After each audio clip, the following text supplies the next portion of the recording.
తాకట్లో ఉన్న బంగారాన్ని విడిపించి ఆ రోజున మార్కెట్ ధర కట్టి మిగిలిన డబ్బును మీకు అందిస్తుంది కొమ్మూరి గోల్డ్.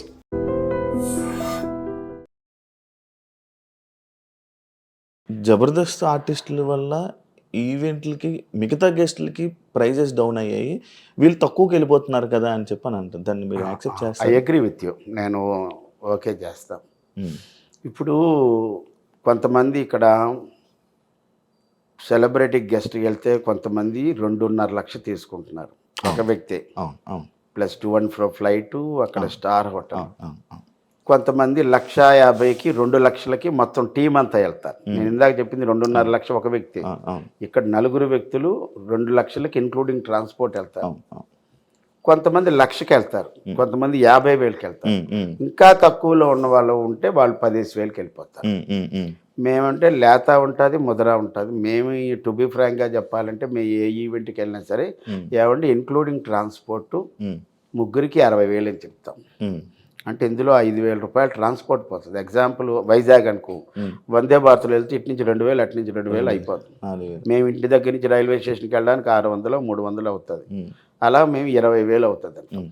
ఇంకా అందులో కూడా మళ్ళీ ఏమండి మనకు తగ్గించండి అంటే మనం ఏం చేయలేము. ఒక అటు ఇటు ఒక 5,000 అటు ఇటులో వెళ్తాం. ఇప్పుడు మేము అంతే అమౌంట్ కావాలని భీష్మించి కూర్చుంటే అంతకన్నా తక్కువకి వెళ్ళిపోయిన వాళ్ళు ఉన్నారు. అది మీలో మీరే కొట్టుకుంటారు.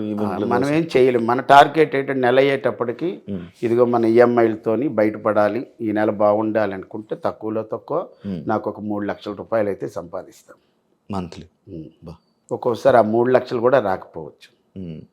ఇప్పుడు ఇదే నెల మార్చి నెల తీసుకుంటే 1, 2, 3, 4 లేదే లేదు. ఇంట్లో ఖాళీగా కూర్చున్నాం. మళ్ళీ 5, 6, 7 చేసి 8, 9, 10, 11, 12, ఈరోజు 12, 13 లేదు. మళ్ళీ 14 ఒకటి వస్తే లేదు, మళ్ళీ 15 లేదు. ఇంకంతే సార్. ఇప్పుడు నార్మల్గా ఓపిక ఎలా ఉంటుంది? అంత ట్రావెలింగ్ అదంతా ఓపిక, ఇంకా ఎంత కష్టపడతారు మీకు అనిపించలేదా? అంటే ఇంత మీ అబ్బాయి గురించి చెప్పారు, మీకు వాళ్ళ గురించి చెప్పారు, అయిపోయింది అబ్బా స్టేజ్ అంతా అయిపోయింది, సంపాదించేసారు, కొంచెం ఖాళీ కూర్చుందా? సంపాదించేశారంటాను లేదు. నేను జబర్దస్త్ అపారో సెటిల్ అయ్యాడనే మాట లేదు. ఎందుకంటే ఇప్పుడు ఇక్కడ ఉన్నటువంటి అపార్ట్మెంట్కి ఈఎంఐ కట్టాలి, వైజాగ్లో దీనికన్నా ముందు కొన్న అపార్ట్మెంట్కి ఈఎంఐ కట్టాలి, అబ్బాయి కారుకి ఈఎంఐ కట్టాలి, ఎల్ఐసీలకు కట్టాలి, హెల్త్ ఇన్సూరెన్స్లకు కట్టాలి, ఇంకా తినడానికి మెయింటెనెన్స్, ఇవన్నీ. అంటే సెటిల్ అయినటువంటి పరిస్థితి. సెటిల్ అంటే ఎప్పుడంటే నేను ఏ పని చేయకుండా ఉండి నెల అయ్యేటప్పటికి 1వ తారీఖు నుంచి 5వ తారీఖులో బ్యాంక్కి వెళ్ళి మనకు వచ్చేటటువంటి ఇంట్రెస్ట్లో లేకపోతే డబ్బులు 1 లక్ష 2 లక్షలు తీసుకుంటే ఇంకే ఈవెంట్లో చేయక్కర్లేదు, మన హాయిగా ఇంట్లో కూర్చొని టీవీ చూస్తే జీవితం వెళ్ళిపోద్ది. అంటే ఇది సెటిల్మెంట్ కాదు. ఎట్ ది ఏజ్ ఆఫ్ 59 నేను ఇంకా సెటిల్ అవ్వలేదని చెప్తా. జబర్దస్త్ పని అయిపోయింది అంటే యాక్సెప్ట్ చేస్తారండి? అయిపోయింది అంటే రేటింగ్ పడిపోయింది కాబట్టి అయిపోయింది అంటున్నారు, కానీ గుడ్ గోయింగ్ కదా, దానికి మార్పులు చేర్పులు జరుగుతూనే ఉన్నాయి. అంటే జబర్దస్త్ పడిపోయిందంటే ఒక్కొక్కరు ఒక్కొక్క రీజన్తో వెళ్ళిపోయారు, అది మీకు తెలుసు. అవును, నేను చాలామంది జబర్దస్త్ రీసెంట్గా చాలామంది ఆర్టిస్టులు చేసిన తీసేశారు, మమ్మల్ని వద్దనుకున్నారు, మేము ఉన్న రోజులు ఉన్నారు, మమ్మల్ని పీకి పడేశారు. అది వాస్తవంగా జరుగుతుంది. ఎగ్జాంపుల్ నేనే మొన్నటి వరకు నోకరాజ్ టీంలో ఉన్నా. అవును, నోకరాజు అంటే నోకరాజ్ టీంలో ఉన్న తర్వాత నోకరాజ్ అనుకోకుండా బిగ్ బాస్ లాంటి షో మా టీవీలో ఒకటి వస్తుంది కపుల్స్ది, అందుకే వెళ్ళిపోయా. Mad for each other, made for each other, mad for each other, దానికి వెళ్ళిపోయాడు. సరే వెళ్ళినా గుడ్ లక్ అన్నాం. అప్పుడు ఆ టీంలో నేనున్నాను. ఉన్నప్పుడు మమ్మల్ని హోల్డ్లో పెట్టారు, ఆగా. ఇప్పుడు వాళ్ళేంటి ఇన్స్టాగ్రామ్లో ఫేమ్ ఉన్న వాళ్ళందరినీ పిలిచి ఒక 2 టీములు ఎన్నో చేశారు. ఇంకా పాత టీంలు ఎవరంటే బుల్లెట్ భాస్కర్ గారు ఉన్నారు, తర్వాత ఆటో రంప్రసాద్ ఉన్నారు, తర్వాత చంటి గారు ఉన్నారు. ఈ 3 టీములు రాకింగ్ రాకేష్, ఈ 4 టీంలే సీనియర్స్ ఇప్పుడున్న వాళ్ళల్లో. అప్పట్లో ఉన్న 12 టీముల్లో ఇప్పుడున్నవి 4 టీంలు సీనియర్లు, మిగతా అంతా ఇన్స్టాగ్రామ్లో ఉన్నారన్నమాట. వాళ్ళు ఏంటంటే రేటింగ్ పడిపోతుంది. ఇప్పుడు వ్యాపారం పడిపోయినప్పుడు మనం ఏం చేయాలి? పాత కొత్తనో పక్కన పెట్టి ఇంకా ఏదో కొద్దిగా యాడ్ చేసి చేయాలి. ఇప్పుడు ఎంతమంది ఉన్నారు? చాలామంది ఉన్నారు. సరే, వాళ్ళకి మంచి అవకాశాలు వస్తున్నాయి. మనం దాని గురించి నన్ను హోల్డ్లో పెట్టినా నేను ఇబ్బంది పడలేదు. బట్ నాకేంటంటే బాబాయ్ మీరు వస్తారు మళ్ళీని, మీరు కొద్దిగా టైం అలా అన్నారు. నేను వేరే షోకి కూడా వెళ్ళలేదు. అన్న మీ ఫస్ట్ సినిమా చందమామ అని అంటారు నిజం కాదా? నా first cinema 2000 Ushakiran movies, Ramoji Rao గారి నిర్మాత, తేజ గారి director of photography, B V Ramana గారి డైరెక్టర్, శుభవేళ. ఇప్పుడు డాక్టర్ రవి ప్రకాష్ అంటారు, ఈయన ముందు డాక్టర్ రవికాంత్, వరిస అమ్మాయి అనసూయ అని హీరోయిన్. శుభవేళ సినిమా పేరు. అది నా ఫస్ట్ సినిమా. చందమామ తర్వాత ఫేమ్ వచ్చాక మేబీ కనబడ్డాక ఆ సినిమా. ఓకే. బేసిక్గా అప్పారావు గారి లైఫ్ బాగానే ఉండేది, కానీ ఆయనకి కాన్స్టెన్సీ అని అంటారు. లైక్ అంటే ఎలాగంటే ఇప్పుడు ఒక 2-3 సార్లు జబర్దస్త్ చేశారంటే మళ్ళీ బ్రేక్ తీసుకొని మళ్ళీ వేరే పనులు చూసుకొని. నేనేమి బ్రేక్ తీసుకోలేదు కాబట్టి నేను 450 సినిమాలు చేశాను శివ. బ్రేక్ తీసుకొని మధ్యలో జ్వరమను, ఊరెళ్ళాలను, చిన్న ఫంక్షన్ ఉన్నదను, ఒంట్లో బాగులేదను, సిక్ అయిపోయాను చెప్పేసి అబద్ధాలు ఆడేసి చేసి ఉంటే ఈరోజు నా సినిమా ట్రాక్ రికార్డు 600 దాటి ఉండేది. 600 దాటి ఉండేది. నా ట్రాక్ రికార్డ్ ఎంత మంచిదంటే from the beginning of Shakalaka Shankar దగ్గర నుంచి సెకండ్ లాక్డౌను నేను ఆగిపోయిన వరకు కూడా చెప్పాలంటే అద్భుతం. ఒక్కరోజు కూడా నేను జబర్దస్త్ మానలేదు. ఇప్పుడు జబర్దస్త్ ప్రాక్టీసులు. ఫస్ట్ స్టూడియోకి వెళ్ళిన ఒక 4-5 నేను ఒకడిని. ఫస్ట్ 4-5 కూడా నేను చెప్పాలి, నేను సెకండ్ ప్లేస్ అని చెప్పొచ్చు. మేనేజర్లు ఉండేవారు అక్కడ. మురళీకృష్ణ గారు ఉండేవారు, తర్వాత ఏడుకొండల గారు ఉండేవారు. ఆ తర్వాత నేనే వెళ్ళేవాడిని.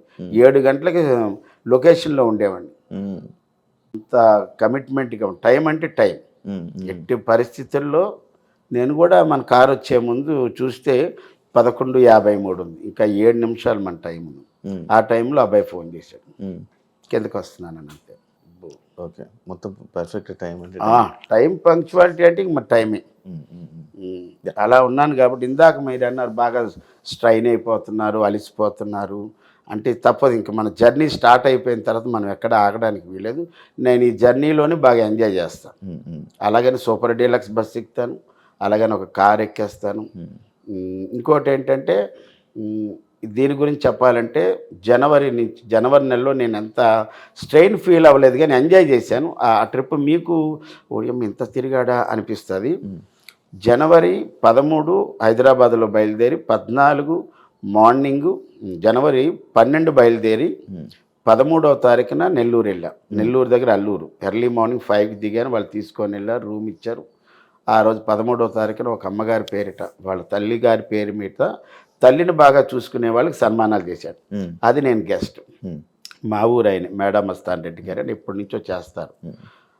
అది అయిపోయింది. 13వ తారీఖు ప్రోగ్రామ్ అయిపోయింది. 13వ తారీఖున పోలేరమ్మ ఉత్సవాలు జరిగితే అక్కడ ఉన్న వాళ్ళు అన్నారు, అప్పారాలు ఎలా మీరు ఊర్లోనే ఉన్నారు కదా, మీరు వెళ్ళేది రేపు కదా, మా పండగలోకి రండి అంటే అక్కడికి కూడా వెళ్ళాం. అది అయిపోయిన తర్వాత 14వ తారీఖు మధ్యాహ్నం, 14వ తారీఖు జనవరి 14వ తారీఖు ఉదయం 10 గంటలకి భీమవరం. మళ్ళీ ఆ నైట్ 1 o'clock బస్ ఎక్కిస్తే 14 భీమవరం దగ్గర తాడేరు, మా పంచప్రసాద్ ఊరు అది. ఆ ఊర్లో కోడి పందాలు, అక్కడికి వెళ్ళాను. అది చూసుకొని 4 గంటల వరకు 14వ తారీఖు అక్కడే ఉండి అక్కడ కారు కట్టించుకొని పాలకొల్లు రెస్పెక్టెడ్ మినిస్టర్ నిమ్మల రామానాయుడు గారి కార్యక్రమం అక్కడ. ఏది 14వ తారీఖు రాత్రి. అదైపోయిన వెంటనే 15 మార్నింగ్ 5 గంటలకు విజయవాడ. అక్కడ 2 గంటలు పడుకొని అక్కడ మా ఫనీ అని ఉంటాడు. ఫనీ అక్కడి నుంచి మీర్జాపూర్ నూజివీడు 15వ తారీఖున అక్కడ కోడి పందాలు. 15వ తారీఖు అక్కడ మళ్ళీ సాయంత్రం 4 గంటల దాకా ఉండి 15 సాయంత్రం మళ్ళీ 7 గంటలకి పాలకొల్లు. 15 వచ్చేసి మళ్ళీ 15 midnight బయలుదేరి 16 మార్నింగ్ వైజాగ్ వచ్చి అక్కడి నుంచి కారు పట్టుకొని వినోద్ ఈవెంట్ పర్లాకిముండి. 16 అయిపోయిన వెంటనే మళ్ళీ 17 మార్నింగ్ వచ్చి వాళ్ళ ఎవరి మట్టుకు వాళ్ళు వెళ్ళిపోయారు అక్కడ డిస్పస్. వైజాగ్ నుంచి మళ్ళీ నేను రాజమండ్రి దగ్గర ధర్మవరం అక్కడ ఒక నాటకం. ఇంకా 18, 19 జబర్దస్త్ షూటింగు, కానీ వాళ్ళకి ఎపిసోడ్లు ఉన్నాయని ఆ షెడ్యూల్లో 18, 19 లేదంటే ఆ 2 రోజులు రెస్ట్ కోసం మళ్ళీ ఎక్కడికి వైజాగ్ వచ్చేసాం. 18, 19 అక్కడ ఉండి మళ్ళీ 19 నైట్ బయలు 20 నుంచి 24 దాకా చేసాం. And for more videos, please subscribe to iDream. Please subscribe to iDream. Please subscribe iDream. And please subscribe to iDream. For more videos, subscribe to iDream. please like, share and subscribe to the channel. Congratulations, iDream. Subscribe to iDream. Subscribe to iDream. So subscribe to iDream Media. IDream team అందరికీ huge congratulations. Please subscribe iDream Media. Please subscribe to iDream. Subscribe iDream. Please subscribe to iDream. iDream అంటే నా కళల channel subscribe చేసుకున్న నోరు తిరుగుతలేదు, మీరైతే గంట గుర్తు కొట్టండి. For more such videos, please subscribe to iDream. Subscribe to iDream. Please subscribe to I dream. Please subscribe iDream Media. Please do subscribe to iDream. Please subscribe to iDream Media. For best entertainment and information, please subscribe iDream. And don't forget to subscribe to iDream.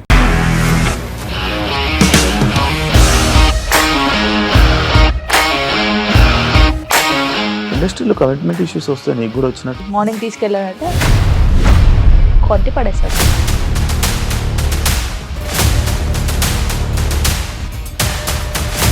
ఒక్కళ్ళు కూడా చూడలేదు ఈ cinema అని చెప్పడానికి కూడా చాలా ధైర్యం కావాలి. అది నిజం కదా, దాంట్లో ధైర్యం ఏంటి? ఇది నెక్స్ట్ డే ప్లేట్ మార్చేస్తే తప్పు కదా. As of now, we are comfortable this అని నేను అనుకుంటున్నాను. రష్మిక గారిది మీది ఒకే ఊరంట కదా? నీకు కోపం వచ్చిందంటే బాగా తిట్టేత్తరా? తిట్టేద్దామండి. నిజంగా గేమ్ ని ఎలా చేంజ్ చేయగలిగారు? ఏపీఎస్ఎఫ్సి వాళ్ళకి 6 నెలల్లో నేను 6 లక్షలు కట్టా. బిజినెస్ చేయాలనుకుంటే it is as difficult as riding a tiger.